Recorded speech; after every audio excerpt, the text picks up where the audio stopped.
Hello everyone, DVS ম্যাডামের ক্লাসে তোমাদের সকলকে স্বাগতম। আমি ডিভিএস ম্যাডাম। সবার আগে চ্যানেলটা সাবস্ক্রাইবের পর প্রত্যেকের নোটিফিকেশন অন রাখবে, যাতে যখন যখন ভিডিও আপলোড হোক তোমাদের কাছে পৌঁছে যায়। আলোচনার বিষয় আজকে ক্লাস 9 হিস্ট্রি চ্যাপ্টার 2। চ্যাপ্টার 2টা আমরা লাইন ভিত্তিক ডিসকাশন করব। সবার আগে বলি, দেখো বিভিন্ন রাইটারের বা বিভিন্ন প্রকাশনীর বই বিভিন্ন স্কুলে রয়েছে, কিন্তু কনসেপ্টটা কিন্তু একই। তো আমি যখন পড়াটা বোঝাবো, যার বই যে রাইটারেরই হোক এটা ম্যাটার করছে না, কনসেপ্টটা কি আছে সেটা ভালো করে বুঝবে। ধরো ভিয়েনা সম্মেলন, আমি ভিয়েনা সম্মেলন সম্বন্ধে যখন লিখবো, তো ভিয়েনা সম্মেলন একটা বইতে একরকম, আরেকটা বইতে আরেক রকম হবে না। ওকে, ব্যাপারটা কনসেপ্টটা একই, তো কনসেপ্ট আমি বোঝাবো, তো সেটা ভালো করে বুঝবে। ওকে, শুরু করা যাক। ভিডিওটা বেশি থেকে বেশি লাইক শেয়ার করো। চ্যাপ্টারটা প্রথম থেকে শেষ পর্যন্ত স্কিপ না করে দেখলে যে কোনো প্রশ্ন এলে ভেতর থেকে নিজেরাই লিখতে পারবে। ওকে, আর এই চ্যাপ্টারে খুব গুরুত্বপূর্ণ কিছু প্রশ্ন উত্তর আমি দিয়ে দিয়েছি, সেগুলো তোমরা দেখে নিও। চ্যাপ্টার 1 আমি অলরেডি ডিসকাশন করেছি, বড় প্রশ্ন উত্তর ছোট প্রশ্ন উত্তর দিয়ে দিয়েছি, সব প্লেলিস্টে পাবে, দেখে নিও। বাংলার আলোচনা প্লেলিস্টে পাবে, দেখে নিও। আর কথা বাড়াবো না, শুরু করা যাক। কি বলছে দেখো। চ্যাপ্টারের নাম হচ্ছে বিপ্লবী আদর্শ, নেপোলিয়ান সাম্রাজ্য ও জাতীয়তাবাদ। ঠিক আছে, ভূমিকাতে কি বলছে, ভিডিওটা লাইক করে দিও। বলছে, ফ্রান্স তথা ইউরোপের ইতিহাসে এক বর্ণময় চরিত্র হলো কে না, নেপোলিয়ন বোনাপার্ট। আমি একটু পড়ে নিই, দেন বোঝাচ্ছি। বলা যায় 1799 খ্রিস্টাব্দ থেকে 1814 খ্রিস্টাব্দ পর্যন্ত ইউরোপের ইতিহাস হলো মূলত ফ্রান্সের ইতিহাস। আর এই সময়কালে ফ্রান্সের ইতিহাস হলো মূলত নেপোলিয়নের রাজনৈতিক জীবনের ইতিহাস। প্রকৃত অর্থে ফ্রান্স তথা ইউরোপের ইতিহাস এই পর্বের প্রথম রাজনৈতিক মিলন ঘটায়। নেপোলিয়ন আজীবনকালের জন্য ফ্রান্সের প্রথম কনসাল হন।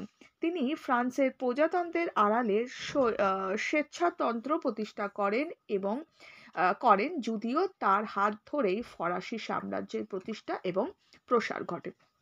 আমরা কি জানতে পাচ্ছি দেখো, আহ, আমরা জানতে পাচ্ছি ইউরোপের ইতিহাসের কি ছিল, নেপোলিয়ন বনপার্ট যে ছিলেন একটা বর্ণময় চরিত্র। ওকে, 1799 খ্রিস্টাব্দে কি করে না, 1718 পর্যন্ত আমরা ধরি যে ইউরোপের ইতিহাসে ওটা ফ্রান্সের ইতিহাস নামেই পরিচিত ছিল। এই সময় নেপোলিয়নের রাজনৈতিক ইতিহাসের বা রাজনৈতিক জীবনের ইতিহাস বেসিক্যালি এই সময়কালকে বলা হতো, বা ফ্রান্সের ইতিহাসকে বলা হতো বেসিক্যালি নেপোলিয়নের রাজনৈতিক জীবনের ইতিহাস। ওকে, নেপোলিয়নের যুগে মূল বৈশিষ্ট্য আমরা বলতে পারি যে পুরাতন ব্যবস্থার সঙ্গে বৈপ্লবীর আদর্শের একটা মিলন ঘটানো, এটাই ছিল তার যুগের একটা মূল আদর্শ বা মূল ঘটনা। ঠিক আছে, নেক্সট কি বলেছে দেখো। বলছে, আমি একটু পড়ে নিই পুরোটা, তারপরে একটা বোঝাবো। বলছে, ফরাসি বিপ্লবের আদর্শ ছিল স্বাধীনতা, সাম্য ও মৈত্রী। এটা নিয়ে আমরা আগের পার্টে আগের চ্যাপ্টারে ডিসকাশন করেছি। কিন্তু নেপোলিয়ন মনে করতেন ফরাসি জাতি আকাঙ্ক্ষা হলো সমতা, স্বাধীনতা নয়।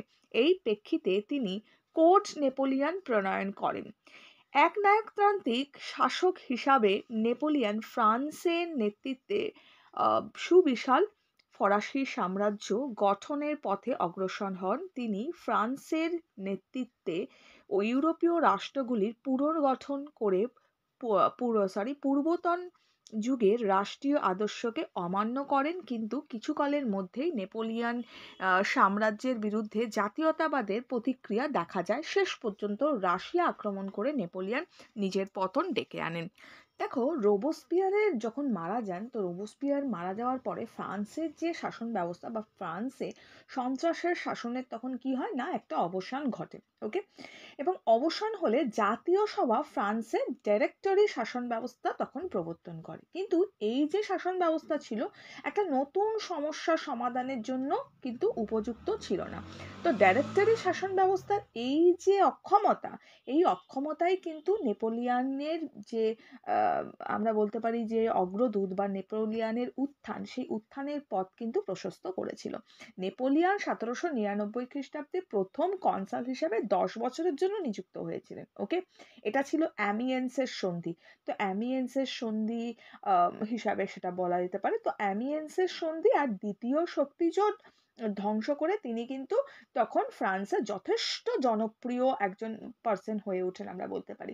1802 খ্রিস্টাব্দে তিনি রাজতন্ত্রীদের কঠোরভাবে দমন করেন এবং সারা জীবনের জন্যই তখন কি করেন না কনসাল হিসাবে তিনি নিযুক্ত হয়েছিলেন বা তিনি যোগদান করেছিলেন। এই সময় আমরা একটা কথা পড়েছি এখানে যে কোড নেপোলিয়ন। কোড নেপোলিয়নটা আমরা কি বলতে পারি? যেটাকে আমরা বলা যেতে পারে নেপোলিয়নের আইন সংহিতা যেটা বলা হয়, যেটা আমরা পেয়েছি। দেখো কোড নেপোলিয়ন বলতে নেপোলিয়ন ফ্রান্সে প্রচলিত বিভিন্ন আইন তখন কি করে না বাতিল করে সমগ্র ফ্রান্সের জন্য যে আইন সংহিতা কার্যকর করেছিল কিন্তু বা যে আইনটা কার্যকর করেছিল সেই আইনটাই কোড নেপোলিয়ন নামে পরিচিত। ওকে, নেপোলিয়নের সর্বাপেক্ষা একটা উল্লেখযোগ্য যে কীর্তি সেই কীর্তিটা কি ছিল না ফরাসি বিপ্লবের আদর্শের প্রেক্ষিতে এই কোড নেপোলিয়নকে গঠন করা বা কোড নেপোলিয়নটা প্রণয়ন করা। ওকে, নেক্সট দেখো কি বলেছে, এবার বোধহয় দেখতে সুবিধা হচ্ছে। বলছে নেপোলিয়ন বনপাটের ক্ষমতা লাভ। বলছে অষ্টাদশ শতকে ফ্রান্স পেয়েছিল, এটা কিন্তু একটা ইম্পর্টেন্ট প্রশ্ন আমাদের পরীক্ষায় অনেক সময় আসে, যে নেপোলিয়ন কিভাবে ফ্রান্সের শাসন ক্ষমতা দখল করেছিল বা ক্ষমতা লাভ করেছিল। কি বলছে দেখো, বলছে অষ্টাদশ শতকে ফ্রান্স পেয়েছিল এমন এক সেনানায়ককে যিনি শুধু ফ্রান্স নয় সমগ্র ইউরোপের রাজনীতির নিয়ন্ত্রক হয়ে উঠেছিলেন। এই সেনানায়কের নাম ছিল নেপোলিয়ন বনপাট। ইটালির অন্তর্গত ভূমধ্যসাগরীয় কার্সিকা দ্বীপে অ্যাচকসীয় অঞ্চলে নেপোলিয়ন বনপাট একটি অসচ্ছল পরিবারে জন্মগ্রহণ করে। অসচ্ছল মানে যেটা খুব একটা বেশি পয়সা নেই যাদের, সেটাকে সম্ভ্রান্ত নয় যেটা। তো ফ্রান্সের জ্যাকোবিন দলনেতা রোবস্পিয়ার নিহত হলে ফ্রান্সের রাজত্বের অবসান ঘটে। ফরাসি জাতীয় সভা ডাইরেক্টরি নামে ফ্রান্সে এক নতুন শাসন ব্যবস্থার সূচনা ঘটে। পাঁচজন ডাইরেক্টর এবং পাঁচজন ডাইরেক্টরস এবং দুই কক্ষ বিশিষ্ট আইনসভার হাতে ফ্রান্সের শাসনভার দেওয়া হয়, কিন্তু ফ্রান্সের ডাইরেক্টরি নামে নতুন প্রজাতান্ত্রিক শাসন ফরাসিবাসীর মোহভঙ্গ ঘটায়। ফরাসি রাজনীতির এই প্রেক্ষাপটের আবির্ভাব ঘটে নেপোলিয়নের। অতি সাধারণ এই মধ্যবিত্ত পরিবারের সন্তান নেপোলিয়ন ব্রিয়েন ও প্যারিসের অকল সামরিক বিদ্যালয়ের শিক্ষা গ্রহণ করেন। তিনি মাত্র 16 বছর বয়সে ফরাসি গোলন্দাজ বাহিনীর দ্বিতীয় লেফটেন্যান্ট পদে নিযুক্ত হন। ফরাসি বিপ্লবের নেপোলিয়নের উত্থানের ভিত গড়ে ওঠে। তিনি নিজেকে জ্যাকোবিন দলের সঙ্গে যুক্ত করেন। এই দলের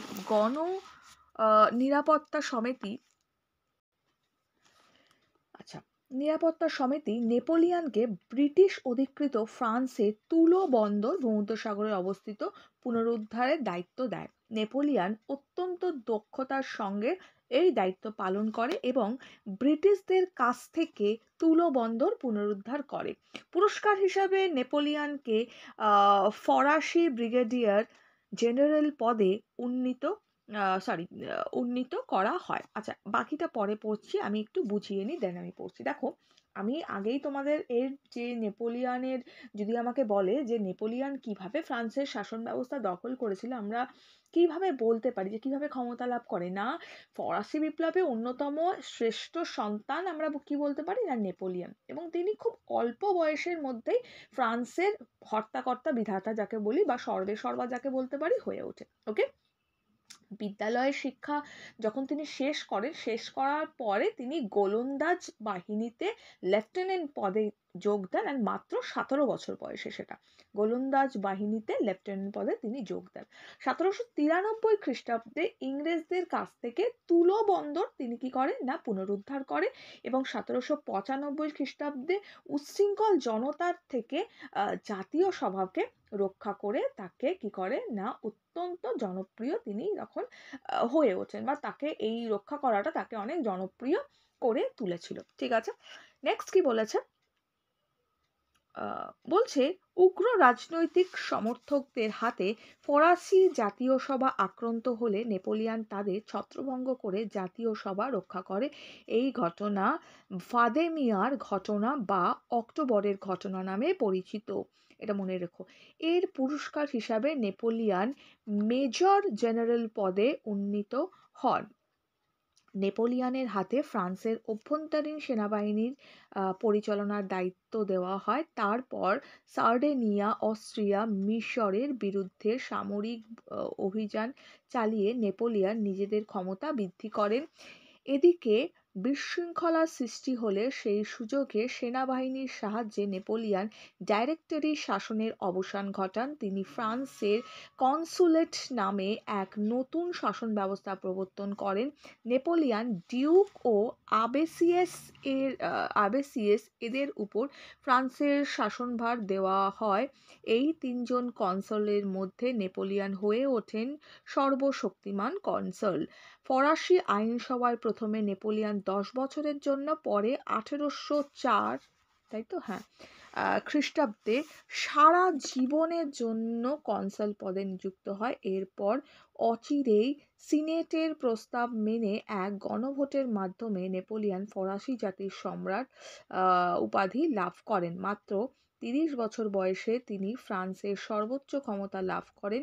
ইউরোপীয় রাজনীতিতে শুরু হয় নেপোলিয়নের যুগ। ঠিক আছে, তাহলে আমরা কি জানতে পারলাম? আমরা জেনেছিলাম যে 1793 খ্রিস্টাব্দে ইংরেজদের কাছ থেকে তুলো বন্দর পুনরুদ্ধার করা এবং 1795 খ্রিস্টাব্দে উচ্ছৃঙ্খল জনতার হাত থেকে জাতীয় সভাকে রক্ষা, ঠিক আছে, এই যে কাজ ছিল তাকে মানুষের কাছে জনপ্রিয় করে তোলে বা তিনি জনপ্রিয় হয়ে ওঠেন। এছাড়া কি ছিল না, বিপ্লবের 10 বছরের যে মধ্যে ফ্রান্সের কখনোই কি হয়েছিল না, কখনোই কোনো রকম কোনো একটা ভালো অবস্থা বা একটা সুস্থিরতা কিন্তু আসেনি। ঠিক আছে, এবার সন্ত্রাসের আতঙ্ক মানুষের মন থেকে যে একেবারে যে মুছে গিয়েছিল সেটা কিন্তু নয়, মানুষের মন থেকে বিলীন হয়ে যায়নি। তখন সেই পরিস্থিতিতে নৈরাজ্য থেকে ফ্রান্সকে রক্ষা করতে নেপোলিয়ন কি করেছিল না, অন্য জায়গা থেকে, যাকে বলা হয় অন্যের হাত থেকে ফ্রান্সকে রক্ষা করতে নেপোলিয়ন তখন এগিয়ে আসে এবং জনগণের কাছে বিপুলভাবে তিনি যথেষ্টভাবে সমর্থনযোগ্য হয়ে ওঠেন বা সমর্থন পান। তিনি নভেম্বর মাসে 1799 খ্রিস্টাব্দে ডিরেক্টরি শাসনকে উৎখাত করে কনসুলেট শাসন ব্যবস্থা প্রবর্তন করেন। ওকে, তারপর 1804 খ্রিস্টাব্দে যে সনেটের প্রস্তাব মতো গণভোটের মাধ্যমে তিনি নিজেকে ফরাসি জাতির সম্রাট বলে কিন্তু ঘোষণা করেন। ক্লিয়ার? নেক্সট, আচ্ছা, এখানে আরেকটা জিনিস আমি বলবো। তাহলে আমরা জানতে পারলাম যে নেপোলিয়ন কিভাবে ফ্রান্সের শাসন ব্যবস্থা দখল করেছিল, আমরা এটা বলতে পারবো, বা নেপোলিয়ন বনপাটে যদি বলে সামরিক শক্তির সাহায্যে কিভাবে ক্ষমতা দখল করে তখন আমরা এটা বলবো। এবার আমরা একটু যাবো কি ট্রাফালগারের যুদ্ধ। ওকে, ট্রাফালগারের যুদ্ধটা কি জিনিস সেটা নিয়ে আমরা একটু ডিসকাশন করবো। এটা এখানে লেখা আছে, এটা একটুখানি পড়ে নেবে, আমি একটু বলে দিচ্ছি ট্রাফালগারের যুদ্ধটা ইম্পর্টেন্ট। দেখো, ট্রাফালগারের যুদ্ধ হয়েছিল 1805 খ্রিস্টাব্দে ইংল্যান্ড আর ফ্রান্সের মধ্যে। এই যুদ্ধে পরাজিত কে হয়েছিল না, ফ্রান্স কিন্তু পরাজিত হয়েছিল। ওকে, এবার ইংল্যান্ড 1805 খ্রিস্টাব্দে ফ্রান্সের বিরুদ্ধে তৃতীয় শক্তিজোট গঠন করে। এই জোটের যে অন্যান্য রাষ্ট্রগুলো তারা কি ছিল না, সুইডেন, অস্ট্রিয়া, রাশিয়া ছিল। নেপোলিয়ন ইউরোপের প্রধান শক্তি ইংল্যান্ডকে পরাজিত করতে যথেষ্টভাবে সচেষ্ট হয়েছিলেন। তিনি ইংলিশ চ্যানেল অতিক্রম করে ইংল্যান্ড যে সেই আক্রমণ করার সিদ্ধান্ত নেন এবং কি হয় না, মানে ইংল্যান্ডে তখন ছিল নৌশক্তি এবং ফ্রান্সে ছিল কিন্তু স্থলশক্তি যথেষ্ট পরিমাণে ছিল। এবার ইংল্যান্ড অ্যান্ড ফ্রান্সের লড়াই ছিল মূলত নৌশক্তি বনাম স্থলশক্তির লড়াই। তাই নেপোলিয়ন চেয়েছিলেন ইংলিশ চ্যানেলের উপর সামরিকভাবে দখলদারি কায়েম করে ইংল্যান্ডের একটা স্থলভূমিতে পৌঁছানো। ঠিক আছে, ওই ইংলিশ চ্যানেলের যেটা আমি বললাম যে ইংলিশ চ্যানেলের উপর সামরিকভাবে দখল করে এবং তোমাদের ইংল্যান্ডের সমভূমিতে পৌঁছতে চেয়েছিলেন। ওকে, নেপোলিয়ন ইংল্যান্ড জয়ের পরিকল্পনা ব্যর্থ হয়। কারণ কি ছিল ব্যর্থতার কারণ কি বলতে পারি না, ব্রিটিশ নৌসেনাপতি নেলসন ফরাসি নৌসেনাপতি অ্যাডমিরাল ট্রাফালগারের যুদ্ধে কিন্তু পরাজিত হয়। কি বললাম আমি? এর কারণ ব্রিটিশ নৌসেনাপতি নেলসন ফরাসি নৌসেনাপতি অ্যাডমিরাল যেটা বলতে পারি অ্যাডমিরালকে ট্রাফালগারের যুদ্ধে কিন্তু পরাজিত করেছিল। ওকে, এবার ফ্রান্সের নৌবাহিনী সম্পূর্ণরূপে তখন কি হয়, বিধ্বস্ত হয়, সম্পূর্ণরূপে ধ্বংস হয়। ফলে নেপোলিয়নের ইংল্যান্ড জয়ের যে একটা ড্রিম ছিল, সেই ড্রিমটা কিন্তু সফল হয়নি। মনে থাকবে এই যুদ্ধটা কি ছিল না, নেপোলিয়নের ইংল্যান্ড জয়ের পরিকল্পনা ব্যর্থ হয়েছিল। কারণটা ছিল ব্রিটিশ নৌসেনাপতি নেলসন ফরাসি নৌসেনাপতি অ্যাডমিরালকে ট্রাফেলগারের যুদ্ধে পরাজিত করেছিলেন। ওকে, ক্লিয়ার হলো এটা? নেক্সট বলেছে ফরাসি বিপ্লবের আদর্শের প্রেক্ষিতে কোড নেপোলিয়ন প্রণয়ন কি বলেছে, নেপোলিয়নের জীবনের সবচেয়ে গৌরবজনক কাজ ছিল 1804 খ্রিস্টাব্দে ফ্রান্সে আইন সংহিতার সংকলন। ইতিপূর্বে ফ্রান্সে কোনো সাধারণ আইনবিধি ছিল না। সমগ্র ফ্রান্স ছিল 400টি স্থানীয় আইনবিধির প্রচলন ছিল। ফ্রান্সের উত্তরাংশে প্রথাগত ও দক্ষিণাংশে রোমানগত আইন প্রচলিত ছিল। এই প্রচলিত আইনগুলির মধ্যে কোনো রকম মিল ছিল না। এছাড়া ছিল রাজকীয়, যাজকীয় ও সামন্ত আইন। নেক্সট বলেছে নেপোলিয়ন সর্বপ্রথম প্রচলিত আইনগুলির মধ্যে ঐক্য গঠনের লক্ষ্যে ট্রনসেট সহ বিশিষ্ট আইনজীবীদের নিয়ে এই সমিতি গঠন করে। আচ্ছা, নেক্সট কি বলেছে, এই সমিতির আইনে বিভিন্ন বিষয় নিয়ে 84টি অধিবেশন আলোচনা চালায়। নেপোলিয়ন নিজে এর মধ্যে 36টি অধিবেশনের সভাপতিত্ব করে। 1807 খ্রিস্টাব্দে সংকলিত হয় আইন সংহিতা।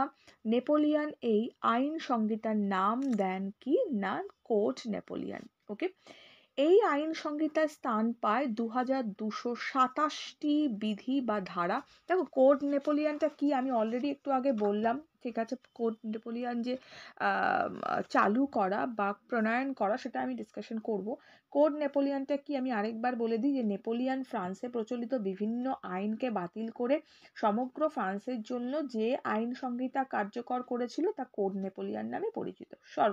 আমি সহজ ভাষায় এটাই বলতে পারি। ওকে, এবার কি নেপোলিয়ন সর্বাপেক্ষা উল্লেখযোগ্য কীর্তিগুলো ছিল কি না, উল্লেখযোগ্য কীর্তি হলো ফরাসি বিপ্লবের আদর্শের প্রেক্ষিতে কোড নেপোলিয়ন প্রণয়ন করা। ওকে, আর তার এই কর্তৃত্বের জন্য তাকে কি বলা হতো না, দ্বিতীয় জাস্টিনিয়ান বলা হতো। আই রিপিট, তার যে এই কর্তৃত্ব তার জন্য তাকে দ্বিতীয় জাস্টিনিয়ান বলা হতো। তো যাই হোক, এটা একটু পড়ে নিই, দেন আমি আলোচনা করছি। বলছে কি কোড নেপোলিয়ন, আচ্ছা, এই আইন সংহিতার স্থান পায় 2287টি বিধি বা ধারা। এই আইন সংহিতার 3টি ভাগ আছে, যথা দেওয়ানি, ফৌজদারি এবং বাণিজ্যিক। ওকে, এই আইনবিধি ধর্মীয় বা রাজনৈতিক কুসংস্কার থেকে মুক্ত ছিল। আইন সংহিতার বৈশিষ্ট্যগুলো হলো আইনের চোখে সকলের সমতা, ধর্মীয় সহিষ্ণুতা, ধর্মীয় স্বাধীনতা, যোগ্যতার নিরিখে সরকারি চাকুরিতে নিয়োগ, নতুন ভূমি ব্যবস্থার স্বীকৃতি, কৃষকদের মালিকানা সত্ত্ব প্রদান, সামন্ততান্ত্রিক বৈষম্যের অবলুপ্তি, ব্যক্তি স্বাধীনতার স্বীকৃতি, সম্পত্তি অধিকারের স্বীকৃতি প্রভৃতি। এছাড়া এই আইনবিধি অনুযায়ী পরিবারে পিতার কর্তৃত্ব প্রতিষ্ঠিত হয় এবং বিবাহ বিচ্ছেদ স্বীকৃত হয়। ঠিক আছে, তাহলে আমরা কি বুঝছি না, আইন সংহিতা প্রবর্তনের আগে কি ছিল, ফ্রান্সের বিভিন্ন প্রদেশের বিভিন্ন ধরনের আইনবিধি প্রচলন ছিল। এই আইনগুলো ছিল কি না, বৈষম্যমূলক এবং পরস্পর বিরোধী। ওকে, এবং আমরা বলতে পারি যেটা মানে অনুপযোগী, এক কথায় বলা যেতে পারে। তো এই পরিস্থিতিতে নেপোলিয়ন সমগ্র ফ্রান্সে একই ধরনের আইন চালু করার জন্য কোড নেপোলিয়ন বা আইন সংহিতাটা প্রবর্তন করেছিল। নেপোলিয়নের আইন সংহিতা রচনা করার জন্য ফ্রান্সের 4জন বিশিষ্ট আইনজ্ঞ যাকে বলা হয় বা আইন অধ্যক্ষ যাকে বলা হয়, তো বিশিষ্ট আইনজ্ঞকে একটি কমিশন গঠন করে। এই কমিশন 4 বছর কি করে না, 4 বছরের যথেষ্ট পরিমাণে চেষ্টা করে এবং চেষ্টায় একটা আইনবিধি সংকলন করে। আইনের বিভিন্ন বিষয় নিয়ে আলোচনার জন্য মোট 84টি অধিবেশন কিন্তু বসে। আর এর মধ্যে নেপোলিয়ন 36টি যে অধিবেশন, সেই 36টি অধিবেশনেই সভাপতিত্ব কিন্তু করে। নেপোলিয়ন 1807 খ্রিস্টাব্দে এই আইন সংহিতার নামকরণ কি করেছিল? না কোড নেপোলিয়ন নামকরণ করেছিল 1807 খ্রিস্টাব্দে।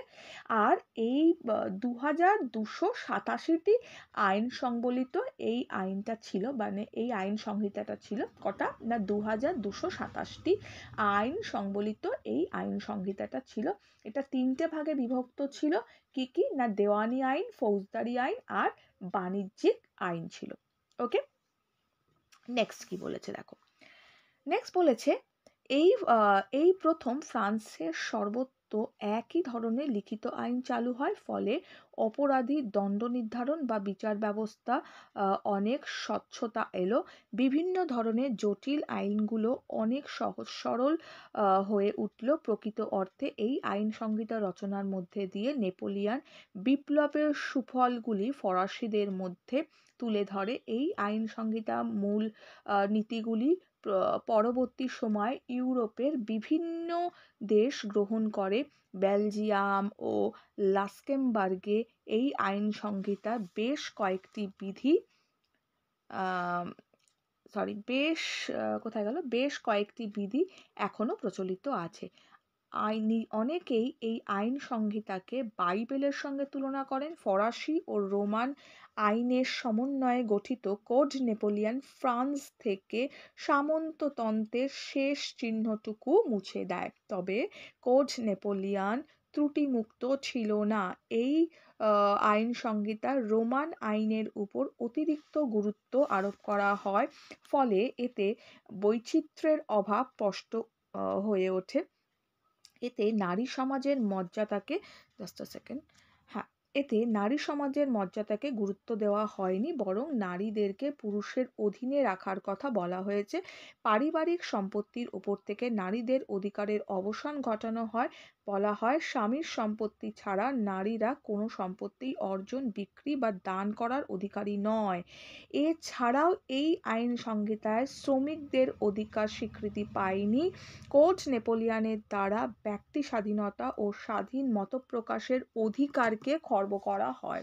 ক্লিয়ার? তাহলে আমরা কি বুঝলাম যে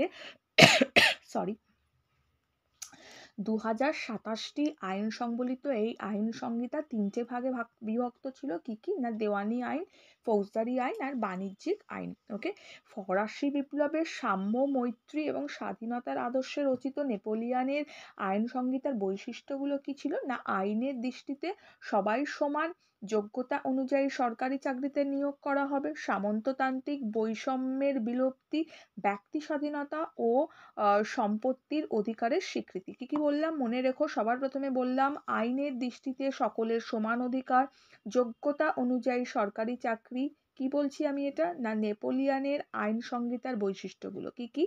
না আইনের দৃষ্টিতে সকলের সমান অধিকার, যোগ্যতা অনুযায়ী সরকারি চাকরিতে নিয়োগ, সামন্ততান্ত্রিক বৈষম্যের বিলুপ্তি, ব্যক্তি স্বাধীনতা আর সম্পত্তির অধিকারের স্বীকৃতি। ঠিক আছে, এই যে আইন সংহিতা হলো কি ছিল? না উদারনীতিবাদ এবং প্রচলিত প্রথা, স্বাভাবিক ন্যায় নীতি, রোমান আইনের সংমিশ্রণে গঠিত আমরা বলতে পারি, বা সংমিশ্রণ এবং সমন্বয়।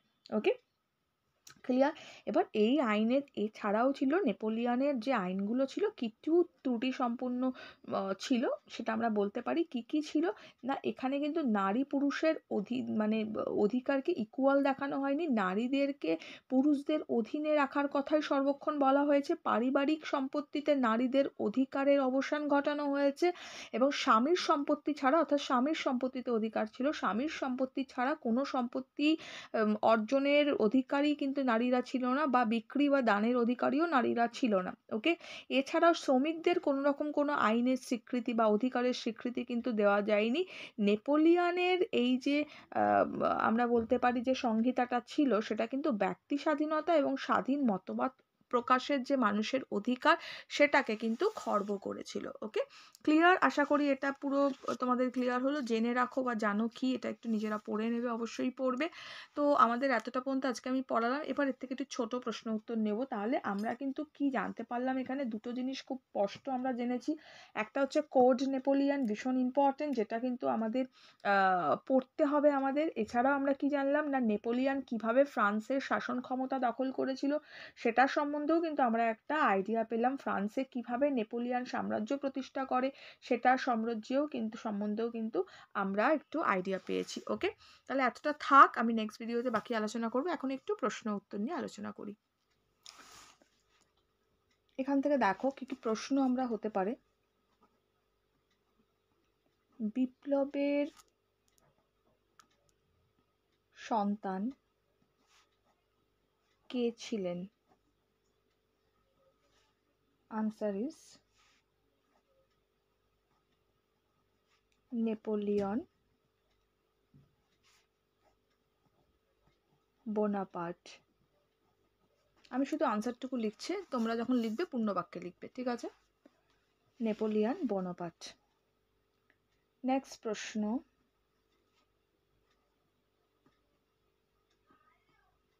কনসুলেট শাসন ব্যবস্থার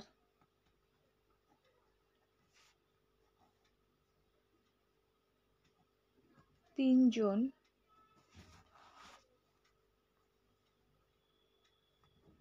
কনসাল কারা? কনসুলেট শাসন ব্যবস্থা তিনজন কনসাল কারা? উত্তর, নেপোলিয়ন, নেক্সট আবেসিয়েস,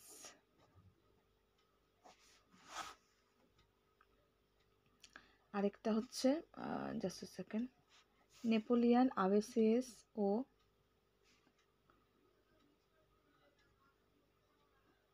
রজার ডুকোস। ঠিক আছে, রজার ডুকোস হলো নেপোলিয়ন, আবেসিয়েস ও রজার ডুকোস। নেক্সট প্রশ্ন। এছাড়াও আমি তোমাদের অনেক প্রশ্ন উত্তর শর্ট কোয়েশ্চেন্স দিয়েছি, প্রশ্ন উত্তর বড় প্রশ্নও দিয়েছি, সেগুলো সব প্লে লিস্টে পাবে, দেখে নিও। ঠিক আছে, নেক্সট প্রশ্ন, কোন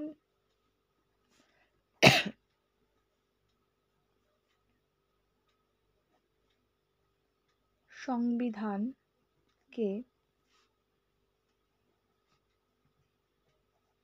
অষ্টম বর্ষের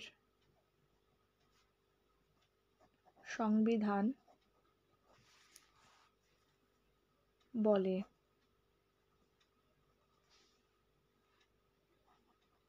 উত্তর, 1799 খ্রিস্টাব্দে প্রবর্তিত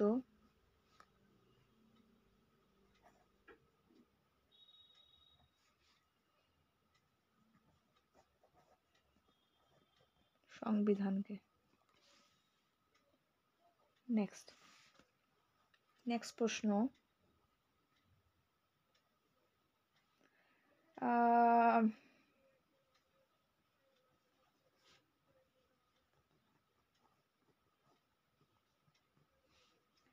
ফ্রান্সে কনসুলেট শাসন ব্যবস্থা কে প্রবর্তন করেন?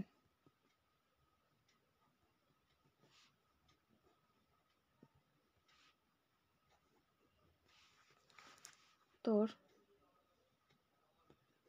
নেপোলিয়ন।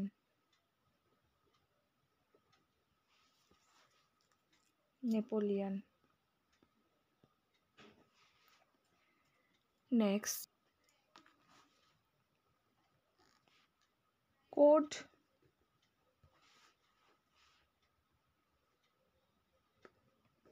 নেপোলিয়ন লিওনে কয়টি ধারা? কটা ধারা? কমেন্টস করো তো। কোড নেপোলিয়নের কটা ধারা আছে?